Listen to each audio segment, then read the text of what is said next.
Des milliers de personnes défilaient samedi pour la troisième semaine consécutive dans les rues de Paris et de plusieurs villes de France pour dénoncer une proposition de loi sur la sécurité, qu'ils considèrent comme liberticide. Les 2 dernières manifestations s'étaient soldées par de violents incidents et affrontements entre les forces de l'ordre et des manifestants qualifiés d'ultra ou de casseurs par les autorités, en particulier à Paris. Cette fois, le collectif de syndicats et d'associations à l'initiative de la protestation n'avait pas appelé à manifester dans la capitale, mais une partie d'entre eux a toutefois décidé de passer outre et organiser un défilé parisien, réuni derrière une immense banderole proclamant « Stop aux lois liberticides, stop islamophobie ». Plusieurs milliers de manifestants ont commencé vers 14h GMT à défiler sous la pluie et serrés de près par d'importants effectifs de forces de l'ordre. Peu de temps après le départ du cortège parisien, samedi, le ministère de l'Intérieur avait déjà fait état de 50 interpellations à Paris.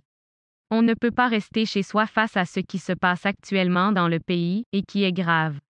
Le gouvernement légifère à tour de bras, il n'y a aucun contrôle parlementaire, et réduit nos libertés texte après texte, a indiqué à l'AFP Christophe, un professeur de philosophie de l'art de 47 ans, adopté par les députés. La proposition de loi sécurité globale suscite depuis des semaines de vives critiques de la part de la gauche, des journalistes et des ONG de défense des libertés, est notamment visé l'article 24 qui pénalise la diffusion malveillante d'images des forces de l'ordre.